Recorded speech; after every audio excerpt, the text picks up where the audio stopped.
Have you noticed how some people jump frantically from one course to another, from one miracle investment to the next, always hunting that secret formula for instant wealth? I named that mind the instant gold hunter. They pursue fast riches with a hunger that eats time, energy, and real openings. They trade genuine fortune for an illusion that glitters and then evaporates. For years I watched this pattern repeat with near mathematical precision. It is not random. It behaves like an invisible law. The more someone chases shortcuts without building a base, the farther they drift from real prosperity. The universe replies with surgical accuracy to that restless state of mind. In this narration, I will expose the psychological and spiritual mechanism behind the obsession. I will trace the relentless cycle of self-sabotage these people trigger. And I will point to how the mind can be reprogrammed to attract true, lasting wealth instead of temporary flashes. This is not a pep talk. It is a diagnosis I give as someone who has seen this wound over and over. I will be blunt and compassionate at once. I will name the lies people tell themselves and show the cost of those lies. Do you recognize that frantic urgency inside yourself? Are you willing to see what it has actually cost you? In the next section, I will take a scalpel to this tribe of minds and describe, plainly, how they present themselves to the world and what they really do when money appears. Listen closely, because the disguise is persuasive. I see them wearing a self-image like armor. They call themselves bold entrepreneurs, visionary investors, or advanced spiritual seekers who deserve abundance now. They believe they are smarter than average and that they spot opportunities others miss. Their language is confident. Their pitch to others is almost always polished. But the behavior beneath that language tells a different story. They move with a restless speed, switching projects as if life were a market of instant experiments. They rarely complete anything. They spend fortunes on courses, mentors, and dubious investments. Each purchase is a promise that the next thing will solve it all. Yet the promise never lands, and the pattern repeats. When money appears, their reactions reveal the inner wiring. A bonus arrives, and they tell themselves, "This is my seed capital." They invest it impulsively in the hottest thing without study. Or they spend it on new gadgets, branded clothes, a token membership to be seen with the right people. If a project begins without immediate traction, they label it broken and move on. If an investment dips briefly, they panic sell. Months later, the asset often rebounds, but they are already chasing the next promise. Each exit confirms their private myth. I just picked the wrong method. Their conversation about the universe and manifestation often sounds elevated. They talk about frequencies, alignments, and signs. They post images of rituals and affirmations.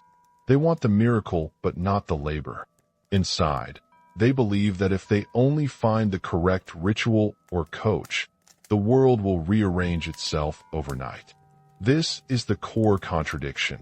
They present as sophisticated manifestors while their real moves are impulsive and shallow.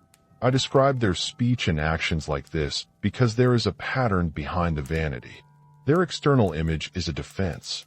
It declares them deserving. It protects a fragile belief. That patience signals weakness, and that time is something to outsmart. They cling to shortcuts as proof they are clever. This defense makes honest work look like a humiliation.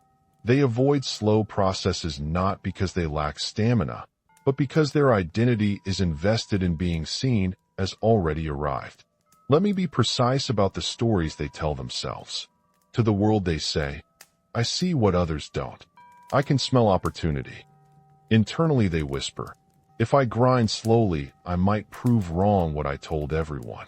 Their private narrative flips between superiority and fear. They must be both above the grind and the victim of false scarcity. This split is exhausting. It explains why they oscillate between grand spending and secret scarcity. Watch their daily rituals, and the pattern appears like clockwork. In the morning, they scroll the feed for the latest miracle investment. By noon, they sign up for a webinar and spend on a course. In the afternoon, they binge-check portfolios and message friends about a new system. By evening, they repeat affirmations and light a candle, convinced they are aligning vibrationally. They go to bed with a list of new promises. The next morning, the cycle starts again. Nothing is completed. Everything is launched and abandoned. I have followed people through months of this behavior. One woman, brilliant with product ideas, had 5 half-built businesses in 3 years. Each began with excitement, inflows, and an expensive setup.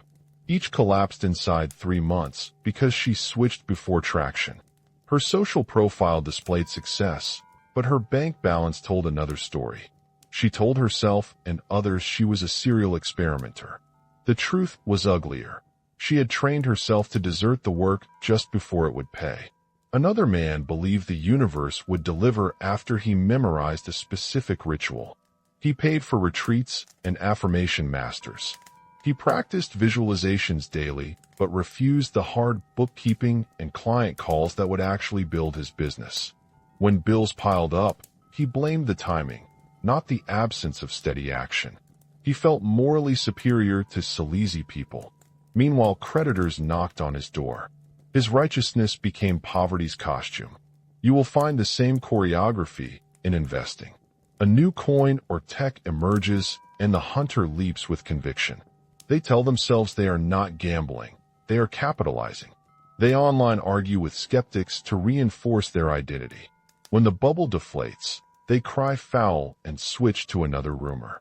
That next rumor becomes a ritual itself. Buy quickly, hope quickly, abandon quickly. Repeat. This type of mind rationalizes losses with elegant narratives. They say, I was testing the market. Or, I had synchronicity, but timing was off. They speak of being on the path, as if the path excuses repeated abandonment. Reality answers by producing the only possible consequence of that behavior: accumulation of small defeats. Over time, those add up into debt, missed compound returns, and stalled enterprises. There is an emotional economy at work here that must be named. Every impulse buys a brief, high in adrenaline shot of hope. That high is addicting. It creates a neural loop. Seek novelty, spend, feel momentary triumph, then let disappointment trigger the need for new novelty.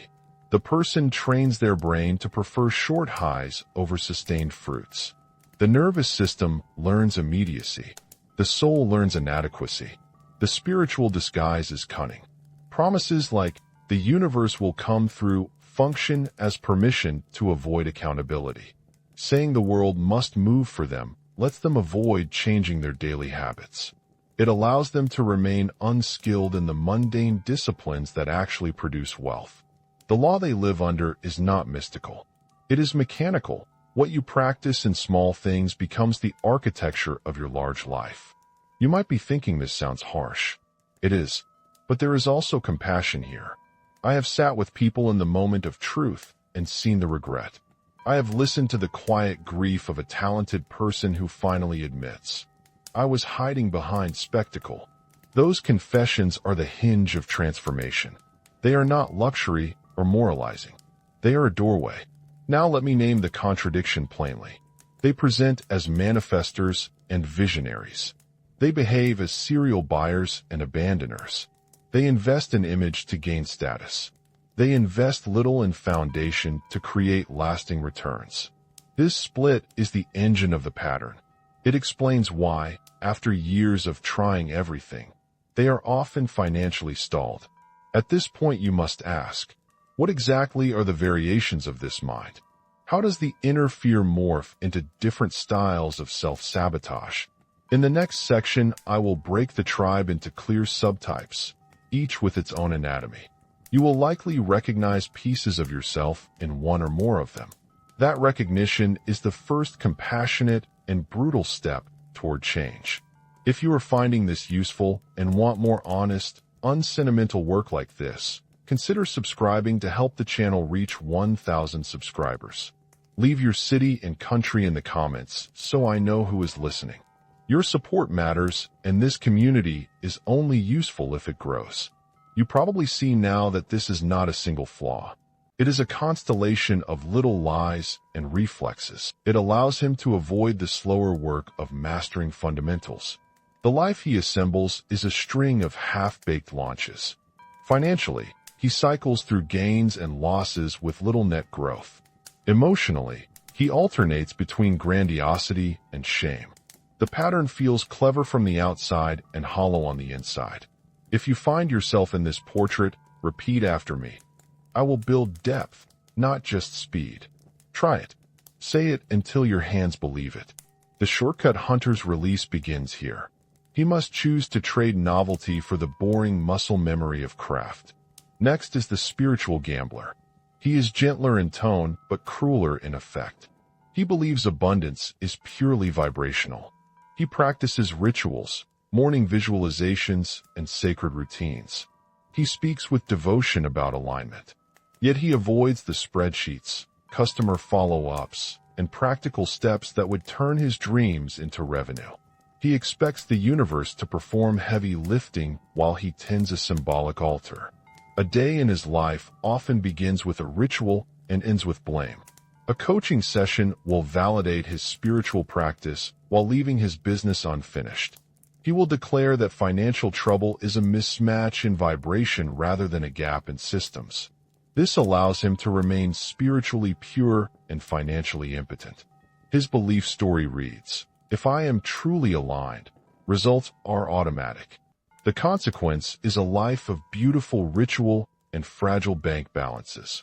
If this portrait stings, try saying, "I honor the sacred," and also answer the phone. The spiritual gambler must learn that ritual enhances discipline, not replaces it. The work of reality responds to consistent action as much as to prayer. The third subtype is the chronic impatient. This one misreads time as enemy. He believes if a business or investment does not pay in weeks, it is broken. He cannot sit through the slow growth phases. He sells early, abandons projects, and continually restarts. He is living under a misapplied truth. Time is money. That is true, but he weaponizes the phrase to justify rushing and quitting. Imagine his calendar. He wants results tomorrow and grows frantic when traction takes months. He treats patience like a defect. When a belated gain appears, he is rarely there to enjoy it because he has moved on to the next promise. This impatience compounds into financial losses and erodes trust in himself. He learns the pattern: start fast, flee faster. He must confront a brutal question.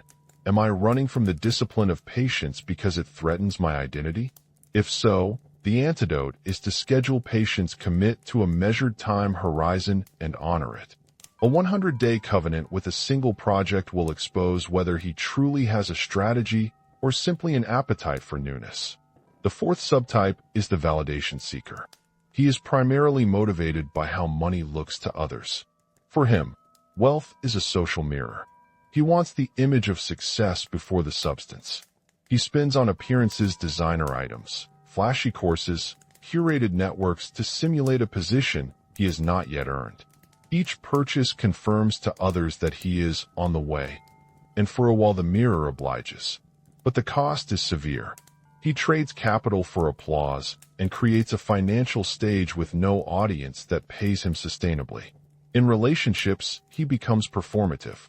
He measures his worth by likes and invitations. The validation seeker often collapses into shame when the facade peels. The real tragedy is that he had fertile soil for genuine growth, but watered the weeds of recognition instead. If you recognize yourself here, say this: my value is not the brand on my jacket. Say it until the voice in your head softens. Then start small. Reverse one cosmetic expense this month and invest the saved amount in building actual value. These four portraits are not airtight boxes. A person can live inside 2 or 3 of them at once. One of my clients was a hybrid. He chased hacks while worshiping ritual and also needed external validation. His life looked chaotic. At one point he reached a limit and feared he had wasted his best years. He told me, "I thought I was gathering tools, but I was scattering myself." That sentence marks the turning point for many. Underneath these subtypes lies the same engine, a fearful relationship with time and achievement. Each style dresses that fear in different garments. The shortcut hunter hides behind cleverness. The spiritual gambler hides behind sanctity. The chronic impatient hides behind speed. The validation seeker hides behind image. The hiding tactic may feel noble or clever, but it functions as avoidance. How does this avoidance translate into financial reality? In coherent ways. The shortcut hunter loses through repeated small missteps that never compound. The spiritual gambler loses by refusing the mundane, consistent acts that compound value. The impatient sells upside prematurely. The validation seeker spends capital that could have been invested in growth. Across the board, the pattern produces the same result. Opportunity wasted and a net lifetime of almost rather than arrived. It is important here to avoid moralizing and instead diagnose. Diagnosis implies a path. Notice the common thread. Each subtype believes in a short circuit to prosperity. They imagine a point where effort can be skipped and result obtained. That belief becomes a practice. The universe or reality answers by mirroring back what they practice. If you practice impatience and spectacle, your life will reflect scarcity and spectacle. If you practice steady creation, your life will reflect lasting returns. Let us examine the psychological roots briefly. There is often a childhood script about worth and time. Some grew up in families where visible success meant safety. Others were praised for boldness rather than persistence. Some internalized scarcity as a moral climate. We must grab while we can. These formative stories anchor the adult strategies. They are not destiny, but they are explanation. When you see how the stories of early life fold into adult money moves, you can treat them like patterns rather than immutable fate. 2 short life stories will make this real. I once worked with a client named Anna. She was a brilliant coach with a small but loyal following. She bought the latest program that promised instant conversion funnels. She launched and then abandoned the funnel after 5 weeks when income didn't spike. She told herself, it must not be the right funnel. She repeated the behavior across 5 launches. Her bank balance dwindled. When we traced her history, we found a childhood message. If you are not visible, you are not safe. Visibility became her currency and abandonment her strategy. We rewired that story slowly. She committed to one offering for 6 months. She showed up, iterated on feedback, and by month 7, she had a sustainable client base. The misery was not lack of work. It was lack of sustained presence. The second story involves Raul, a man convinced that spiritual alignment would send money to him. He did rituals and retreats and sold the idea he had cleared his energy. He avoided cold outreach and consistent networking. When bills mounted, he felt betrayed by the universe. He was angry and ashamed. When he realized his avoidance had a name, he began to split his practice. Morning alignment followed by 2 hours of focused outreach. The combination did not feel impure. It felt effective. Raul's income stabilized not because the universe suddenly gifted him money, but because he matched intention with action and grew trust in his ability to participate in commerce. If you see yourself in any of these narratives, you are not beyond repair. You are not a villain. You are a human operating with a survival script. The task ahead is to locate the habit and then replace it with a small, repeatable alternative. Before we leave this mapping, note one more thing. These subtypes are socially seductive. Their narratives read well on social media. They attract communities that validate their illusions. That social validation is the glue that keeps them moving in circles. Break the glue and the pattern loses momentum. Now ask yourself, which portrait fit you most naturally? Do you shift between them? Where does your money narrative hide? In the next section, I will lay bare the invisible law that stitches these variants together. I will show what the universe mirrors and why it never misses. If you want a path out, you must first meet that law without flinching. The law is unromantic and precise. It will explain why your pattern has been answered the way it has, and it will show the simplest place to begin changing your life. I want to slow this down. When your internal clock runs on urgency, you only register opportunities that promise fast payoff. You filter out slow strategies. You hear the world saying, "Act now, little miracle," while the deeper options compound returns, reputation, mastery fade into silence. The law works through attention and through the decisions attention produces. Attention is not neutral. It sculpts neural pathways. When you habitually expect fast results, your brain rewards novelty. Each new purchase or system triggers a micro high. The neural loop trains you to prefer that short high to the grind of refinement. Over months and years, your reflexes change. You become expert at launching and novice at finishing. The law of temporal correspondence simply mirrors back what you practice. There is a chain I see again and again. A stimulus arrives, a webinar, a hot coin, a breathless case study. The mind interprets the stimulus through a fear-colored lens: scarcity, comparison, the need to prove. That interpretation turns into a thought that justifies speed. Thought fuels an emotion, excitement, or panic, which pushes a decision.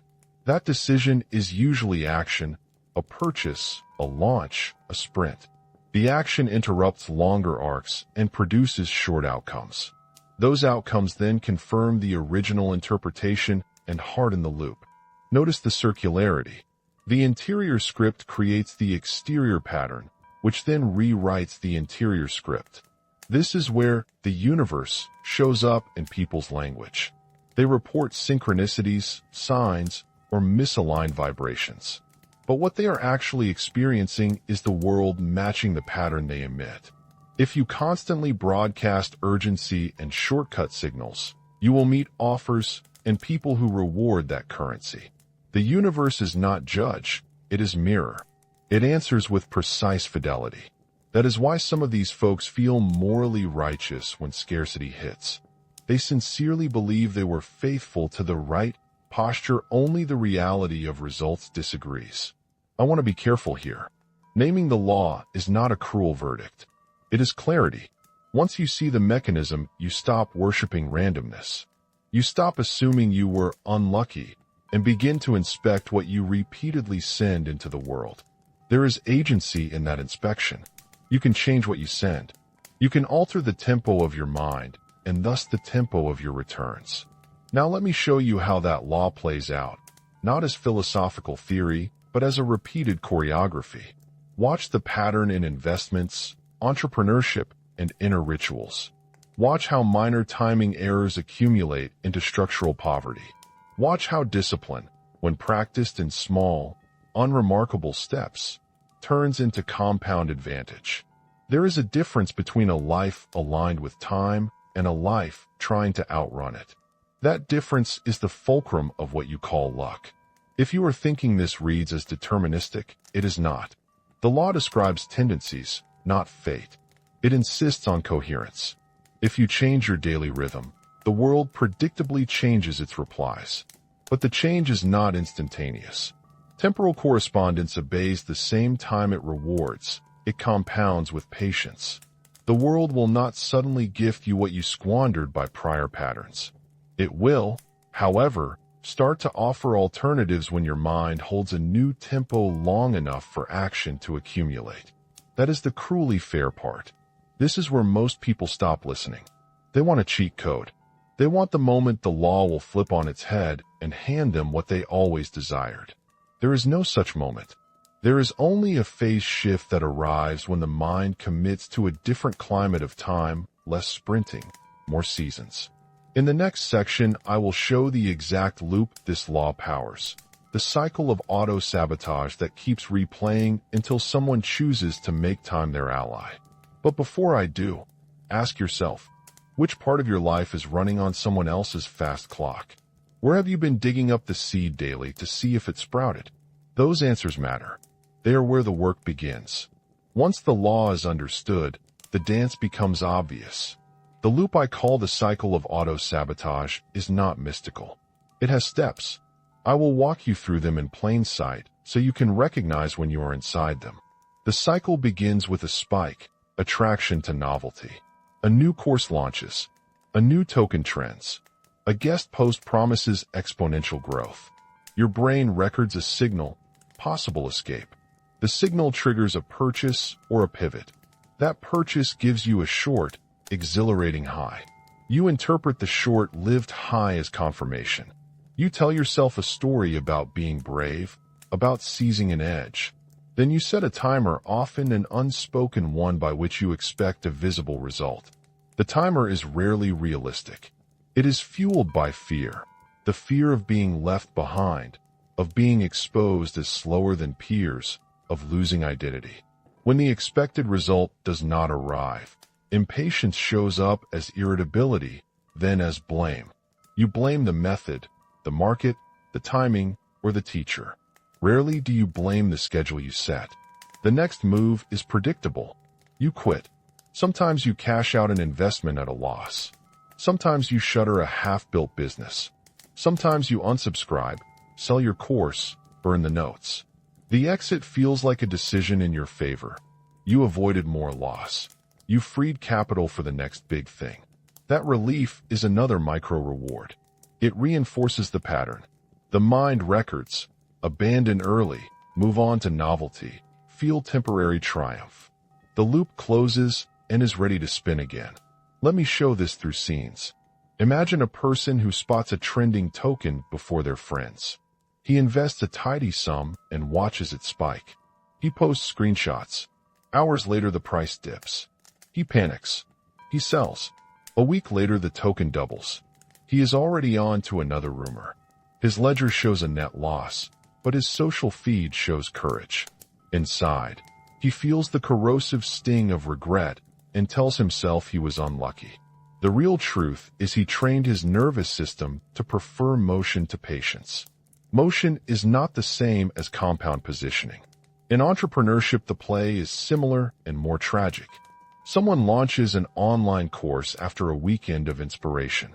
They invest in production, funnels, and ads. The first month brings a trickle of customers. Instead of leaning into learning, they reposition the product, change the offer, or start a completely new program. They hop from funnel to funnel, paying more for visibility and less for depth. The cost is not simply wasted money. It is missed accumulation of reputation, testimonials, and process mastery. The market rewards presence. The person leaves, so the market forgets. There is a psychological mechanism that converts each failure into fuel for the loop. It is confirmation bias turned inward. Each time you leave a project early and it fails, you label the method erroneous. You do not see the possibility that your quitting was the variable that caused failure.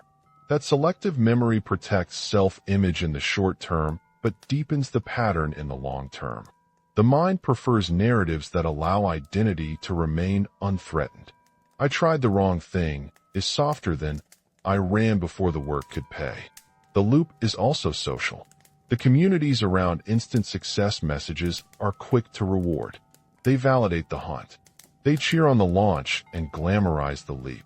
That applause becomes a social opioid. It mends the shortfall of real progress with attention.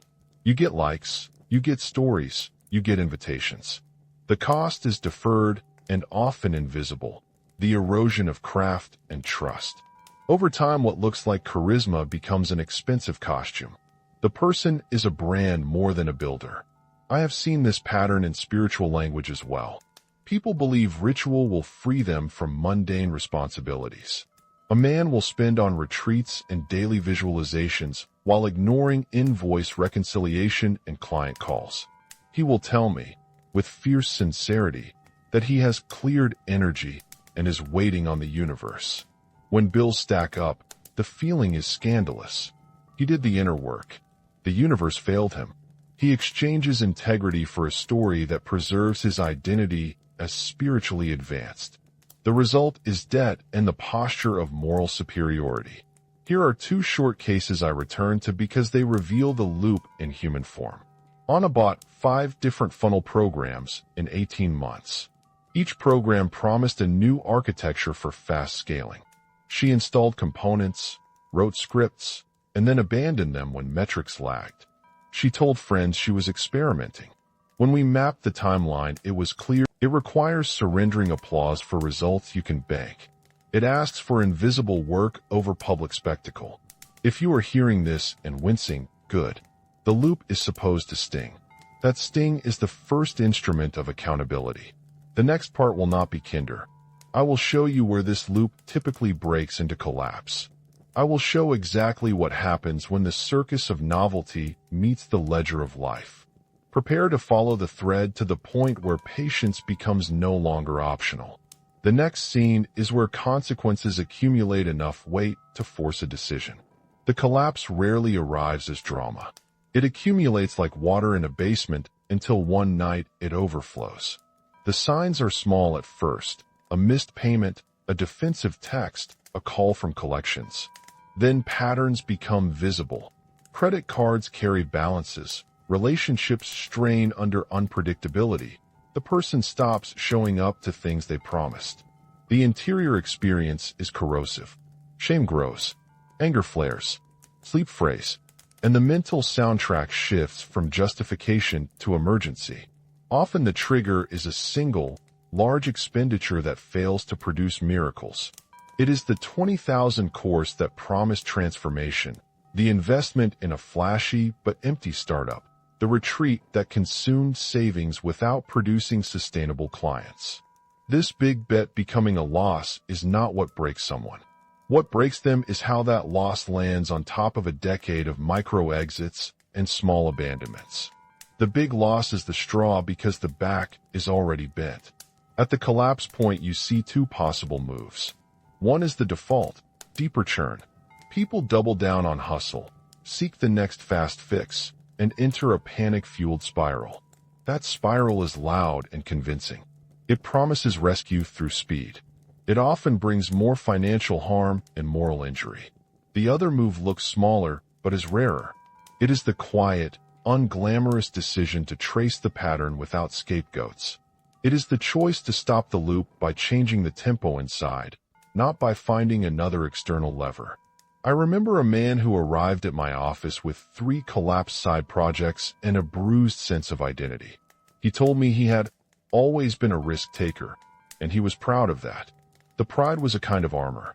When we traced his history, he realized his risk-taking had been selective. He risked money on spectacle and avoided the risk of endurance.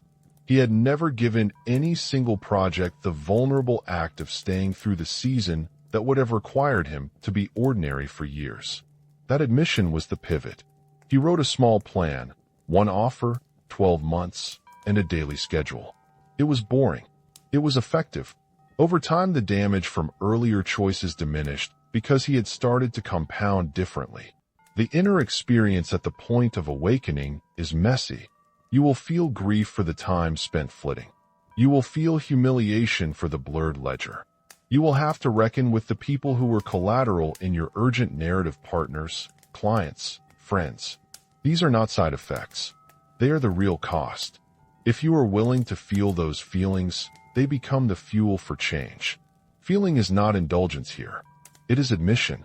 It is the friction necessary to slow the mind. There are practical contours to the awakening too. It often begins with inventory. People list every project abandoned prematurely, every course bought and unused, every investment sold in panic. This inventory is not to shame you into paralysis. It is diagnostic. It shows where attention leaked. It reveals patterns of timing. Only with data can you make a covenant with time that is credible to the nervous system. Another common move is small-scale testing of patience.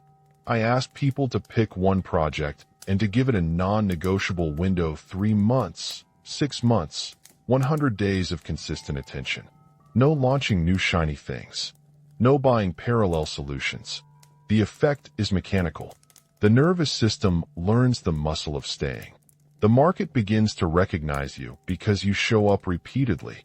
Small results compound. That slow accumulation recalibrates identity. You stop being the person who tries everything and become the person who finishes. Let me return to Anna and Raoul to close the arc. Anna's 6-month covenant was not a storybook change. The first 2 months were awkward. Sales were slow. She felt the old reflex to run beckoning. She wrote down the impulses and did the work anyway. By month 5, a handful of clients started referring others. By month 7, her revenue stabilized. The change did not erase regret for the wasted months. It did, however, provide a new baseline, competence built by humble repetition. Raoul's split practice ritual plus outreach morphed into a discipline. He kept a small calendar, mornings for alignment, afternoons for client calls. When a thread of doubt crept in, he checked whether he had actually done the outreach that day. Doing the work rebuilt trust in himself. The universe did not rain money on him overnight, but he began signing contracts, paying his bills, and looking less like a spiritual sufferer and more like a practitioner who also sells. The collapse is an invitation if you answer it honestly. It demands a different courage than the one you use to buy the shiny object. It asks that you give up a version of yourself who was always ahead and adopt another who is present. Presence is not glamorous. It is accountable and sometimes painfully slow, but it is also how the world compounds trust. Money, influence, and creative satisfaction accumulate from trust like interest accrues on capital. If you are sitting with the feeling that you are at the edge of collapse, hear this plainly. The safer route is not to sprint harder. The safer route is to slow and to make time your ally. The first task is inventory. The second is a covenant. The third is daily repetition. None of these are dramatic. They are the opposite of spectacle. They are the architecture of recovery. In the next section, I will show you the practical pattern to adopt and the mini ritual that trains it. I will give you language to say to yourself when the reflex to flee arises. I will show how to structure a life so that small acts of discipline become a force that rewrites how reality responds.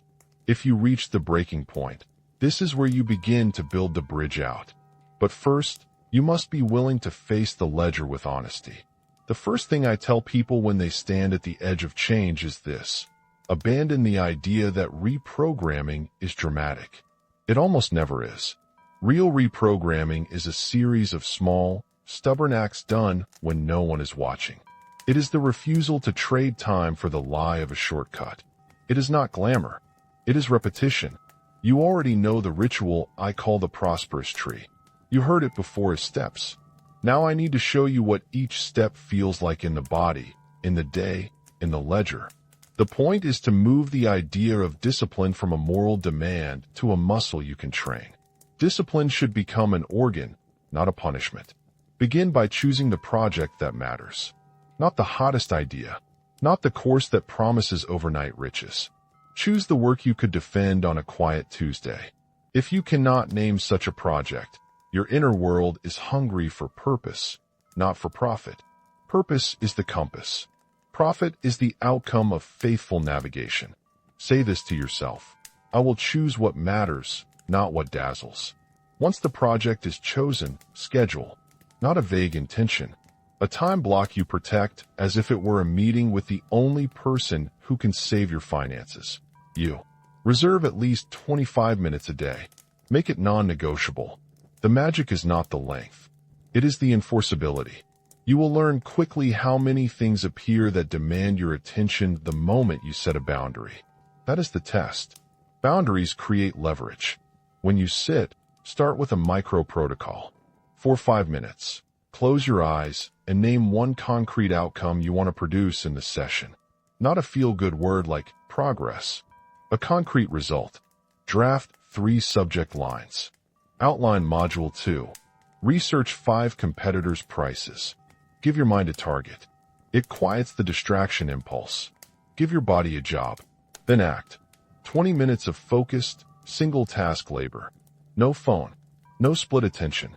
If a thought arises that says, maybe I should research another course instead, write it once in a notebook labeled Future Inquiry and return to the work. This simple act defer the shiny thought politely shifts the nervous system. It learns that novelty will be noticed, but not at the expense of discipline. After the session, write for 2 minutes. Not a manifesto. A ledger entry. What did you do? 1 sentence. What did you learn? 1 sentence. What will you do next session? 1 sentence. Then end with the line, I ask my clients to. The ledger will reveal small accumulations, a clearer outline, a first draft, a conversation started. The ledger is your honest witness. Now let's talk about the inner work that accompanies the external. Reprogramming is not only scheduling. It is naming and weakening several core beliefs. The first belief to confront is the myth of deservingness as entitlement. The idea that because you are spiritual or morally sensitive, you are exempt from ordinary labor. That thought often dresses itself as purity. It becomes a moral escape hatched from economic agency. I tell people, spirituality without accountability is luxury.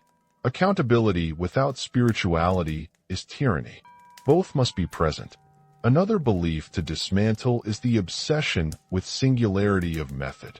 People will tell you they are waiting for the right system to land in their lap. That waiting is procrastination disguised as discernment. Systems matter, but they are tools, not salvations.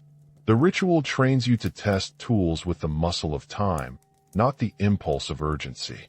You will need language to resist the old reflexes. I teach a short script to say when the lure of novelty arrives. You can adapt it, but the structure is what matters. Thank you. I see you. I will record you and return later. I am committed to my covenant. Say it, and then write whatever the thought suggests in the future inquiry list. This little ceremony detaches drama from decision. It buys you a moment. There are tactical moves that make the ritual sustainable. One is packaging friction. Make the work harder to avoid. If you habitually flee to a new course because a payment button is 1 click away, remove that friction pathway. Unsubscribe. Use a password manager you don't save for checkout. Install a delay system for purchases. Introduce small obstacles to impulsive exits. These obstacles are not punishment. They are scaffolding for a new habit. Another tactic is to measure the right metric. People obsessed with fast results read vanity metrics and confuse noise for signal. Replace "did I get a sale today" with "did I do the action meant to produce sales?" The first is outside your control. The second is your responsibility. The ritual trains you to track input metrics, sessions completed, outreach attempts, drafts written. Over time, input metrics produce output. There will be days the ritual feels meaningless. On those days, trace causality. Ask yourself, what would have changed if I had done this work 3 months ago? The question is not to guilt you. It is to reorient you. It forces time into the frame. It reminds you that presence compounds when present repeatedly. I also want to speak about relationships. The rituals you adopt will collide with people who have known you as a perpetual flitter. Some will cheer. Some will feel abandoned.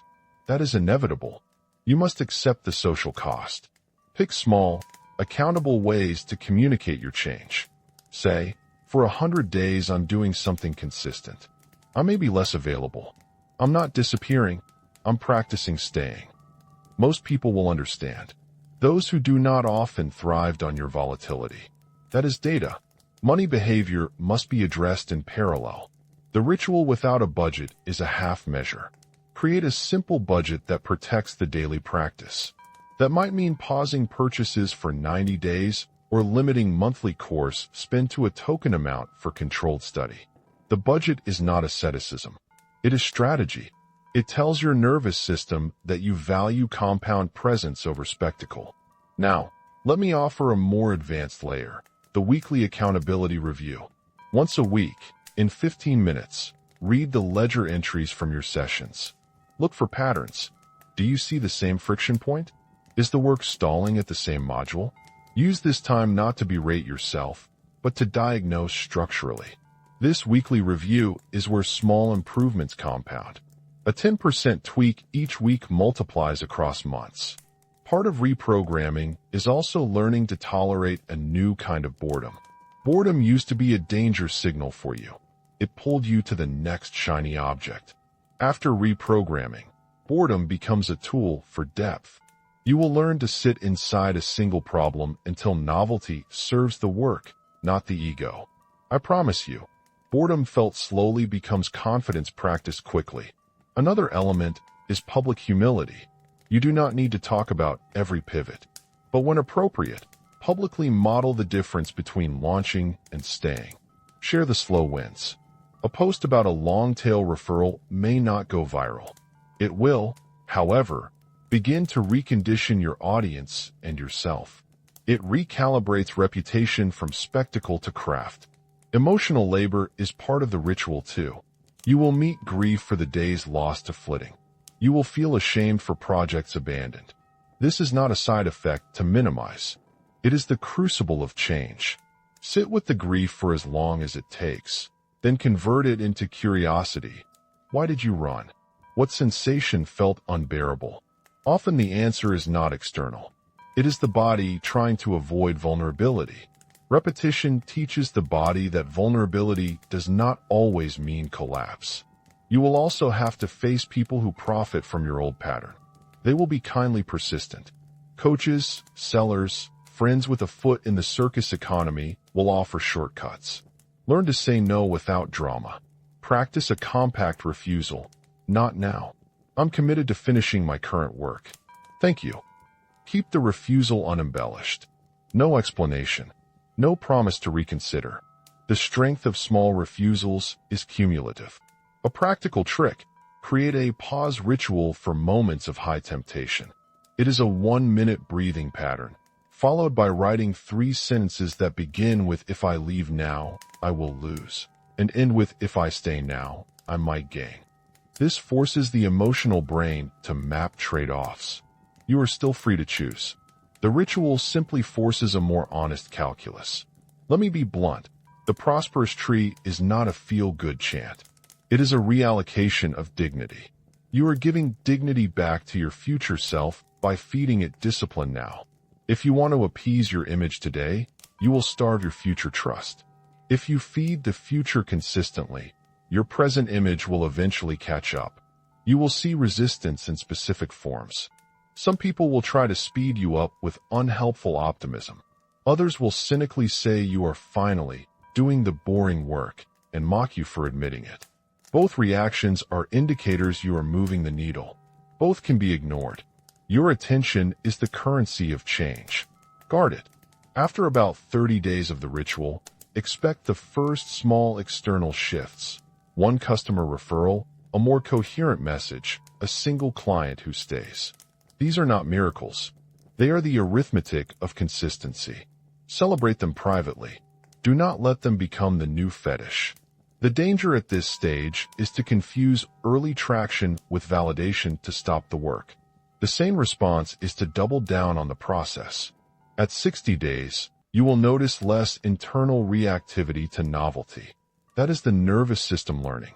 Even if you catch yourself scrolling through a sales page, the impulse will be shorter. The pause ritual will save you more often. You will begin to feel a quieter sense of ownership over time. Time ceases to be an enemy and becomes a partner. At 100 days, you will have a new baseline. The project will be materially different. You will have data. You might even have revenue. But more crucially, you will experience self-trust. This is the core asset that the old pattern sold you out of. Trust is the internal capital that compound yields across decades. Your job in reprogramming is to rebuild that capital. Finally, I want to hand you a compact affirmation to use when doubt returns. Say it in the morning, in 15 seconds, before you check your phone. I choose presence. I choose work. I choose to nourish the roots that outlast the season. Repeat this for 10 days. See if your decisions begin to align. If they do not, look at the small structures surrounding your practice. Maybe the ritual is honest, but your environment is sabotaging it. If you have followed me so far, you should feel a small heat behind your ribs. That heat is change being invented. It will demand many micro-decisions. It will invite failure. It will break old patterns. It will not be clean, but it will be real. Keep this ritual simple, mechanical, and kind. The world will respond to the steady accrual of small acts. In the next part, 1 will show you how that response appears in everyday life. I will paint scenes where the new pattern turns into invitations, clients, and a different kind of economic dignity. Stay with me. You will want to see what the world does once you stop running away. He begins to send 10 pitches a week. For months, radio silence. He continues. Around month 4, a single company responds. They hire him for a pilot. The pilot turns into a retainer. The retainer stabilizes his cash flow. The ritual did not produce a miracle. It produced a new identity. Someone who shows up until the market answers. Small scenes add up. You will notice that your inbox changes in tone before it changes in volume. People start to take your requests seriously because you stop resembling the person who abandons projects mid-cycle. That credibility accrues faster than any ad campaign. Reputation is a time-based phenomenon. The ritual is the currency you invest in it. Your relationship with risk will also alter. Where risk once meant betting on the next miracle, it becomes allocating resources where you can manage the outcome. You stop trading large sums for promises and start deploying modest capital to tests that are informative. You stop asking for guarantees and begin designing experiments. This is a subtle but seismic shift in how you steward money. There is a social dimension many underestimate. When you stop performing novelty, some relationships will lose the dynamic that made them attractive. Adoration for your daring disappears. So do some invitations. But those losses are gifts. They create space for relationships consistent with your new tempo. People who value continuity will notice you. They will respond with steady opportunities. The market rewards what it can predict. Practical examples are useful. I remember a client who for years bought programs, rebranded monthly, and cried about a lack of steady clients. He committed to one offer and one delivery system for 6 months. He published 2 pieces of long-form content a week. He matched each piece with targeted outreach. By month 5, his inbox held consistent inquiries. He told me, "I always thought I needed to be the one to discover the algorithm. I needed to be the one to persist. The algorithm never mattered. Presence did." Another client, a creative, practiced the ritual and also rebalanced spending. He paused all impulsive purchases for 90 days. The money saved allowed an intentional investment in a small ad test. That test returned more than a stopgap. It bought him a week of dedicated outreach, which turned into a client for a quarter. The chain of small choices made a larger effect possible. That is how compound presence operates. You will also experience internal changes. The old reflex panic when results lag will shrink. You will feel irritation, sure, but that irritation will be tempered by ledger reading. You will begin asking better questions. What did I control today? What input will improve the result next week? The questions shift you from victim to architect. The new pattern will reveal hidden competence, too. The more you repeat the practice, the more you begin to see patterns in your industry that were invisible before. In the past, you skimmed opportunities for their glitter. Now you read landscapes for durable edges. You notice niches that reward depth. You begin to build assets, content that retains value, methodologies that clients can buy multiple times, small systems that scale modestly but reliably. One of the strangest but truest experiences I watch is the quiet re-entry of dignity into someone's life. Money is part of dignity, but so is reliability.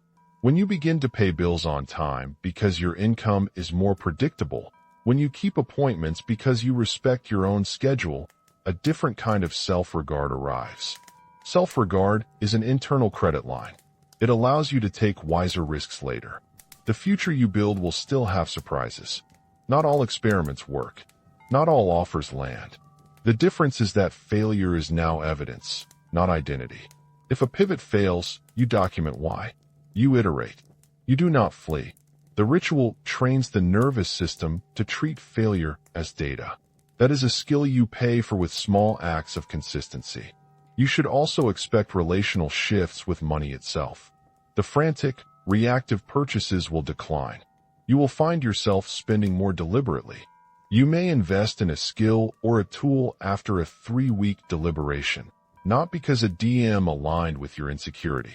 This restraint does not make life stingy. It makes it strategic. Another visible effect. Your calendar will begin to look less like a series of adrenaline peaks and more like a calendar of craft. Blocks of time for practice. Blocks for outreach. Blocks for rest. That rhythm signals to collaborators that you are an available player, not a passing spectacle. Being available is a marketable quality. Let me be explicit about the timeline. The first 30 to 60 days are about building the habit and surviving boredom. The next 60 to 90 days are where low-level results present themselves. After 100 days, there is often a measurable difference in conversation quality, in client behavior, and sometimes in revenue. This is not a promise. It is a pattern I have witnessed repeatedly. Your mileage will vary, but the principle remains. Time favors the consistent. There is a temptation at the early wins to double down on spectacle. Do not. Old reflexes love to capitalize prematurely. Celebrate privately. Increase the size of your experiments proportionally to the clarity of your evidence, not to the size of your joy.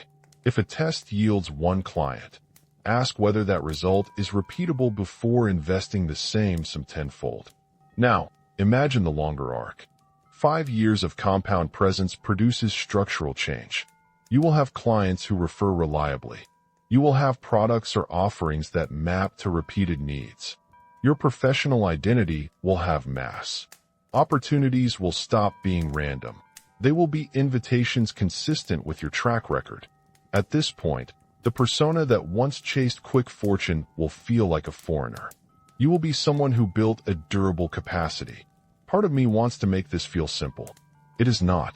The new pattern requires humility and steadiness. There will be moments of envy when others seem to succeed quickly. You will want to mimic them. Use envy as a diagnostic. Ask, what did they do that you have not? Often the answer is presence, not formula. There will also be moments when you fail in public. A launch may flop. An investment may underperform. If you are practicing the ritual, these events will be painful but survivable. You will have a ledger of past acts to prove you did not collapse into randomness. The ledger will be your immunity to panic. Something else happens that is unexpected to many. Boredom becomes a source of creativity.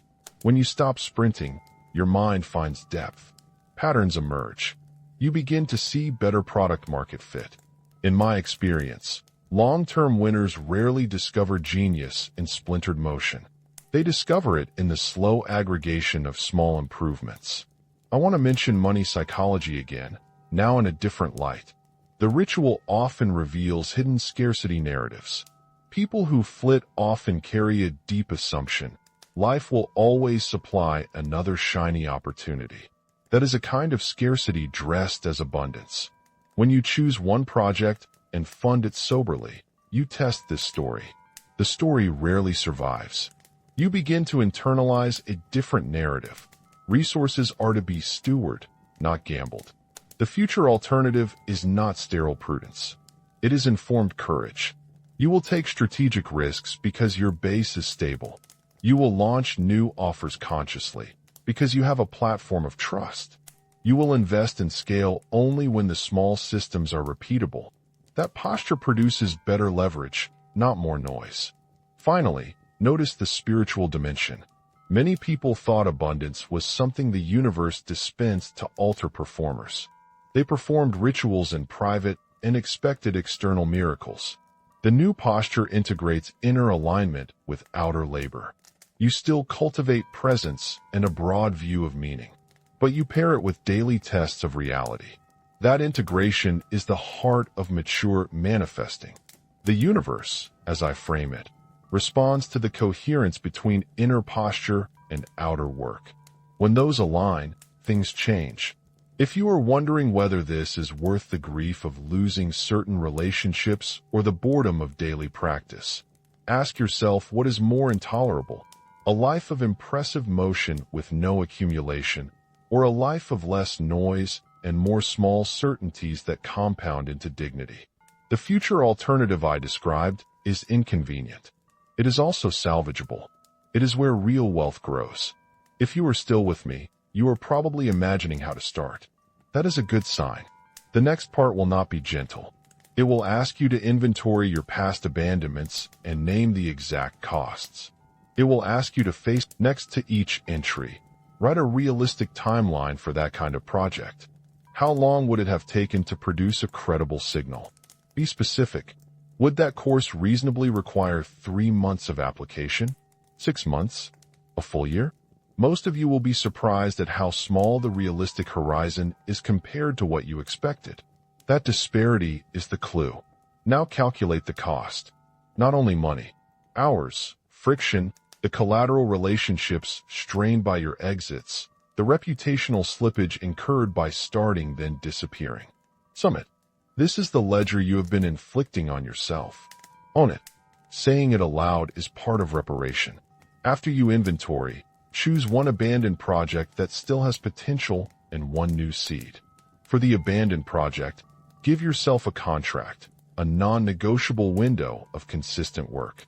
90 days, 100 days, whatever duration feels honest and stretchable. For the seed project, set an experimental budget and a testing plan. Both moves matter, reclamation and initiation. Then tell someone, not your entire feed. One human who will ask you weekly, did you do the work today? A single witness is often enough to change behavior. Public accountability does not need spectacle. It needs calibration. I will ask you now to name a daily minimum you can commit to that does not rely on emotion. 25 minutes? 15?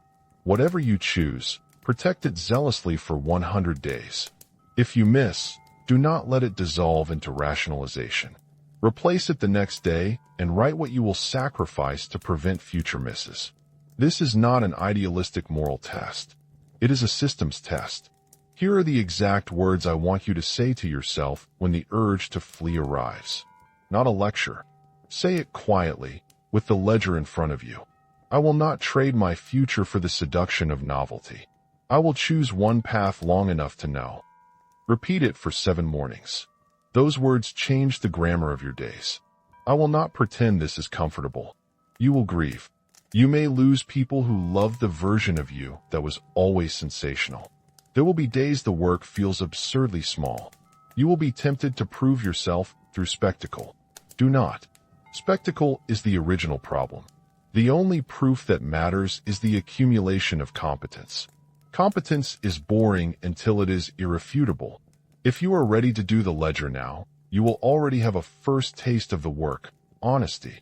If you are not ready, that is also data. It tells me your pattern is still safely identity protecting. It will take another form of crisis to move you. The option is yours.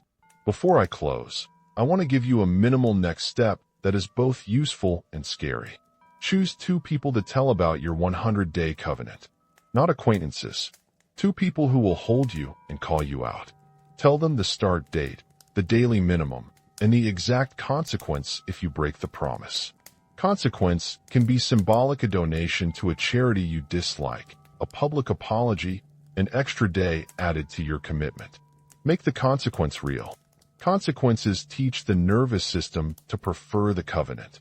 Finally, a mirror question for you. If you were honest about your ledger, where did your time and money actually go in the last 2 years? To which sellers did you trade future trust? Which shiny objects did you favor over slow work? Naming the merchants is less important than recognizing the pattern. You traded compound presence for instant spectacle. Say that aloud once. I traded presence for spectacle. Let it sit. This is the ending and the beginning. The hard part is acceptance without collapse. Accept the ledger. Accept that your nervous system learned to prefer motion. Accept that you will need to relearn patience. Then, with the facts in hand, choose a concrete, enforceable covenant. Feed it daily. Guard it vigilantly. One last thing. If you are watching this and you feel a surge of defensiveness, anger at the world, at mentors, at luck, ask yourself, which is easier to change, the world or the one set of actions you can do today? The answer is obvious. Choose the set of actions. Make the list. Make the promise. Do the work. Thank you for staying. If you did the inventory, you have done the hardest part. If you did not, then return to this video in a week and do it. The universe will not be tricked by slogans. It responds to patterns. You can change your pattern. You can stop trading fortune for illusion. The first day of your 100-day covenant begins when you say so, and when you tell someone who will ask if you did the work. Start tonight.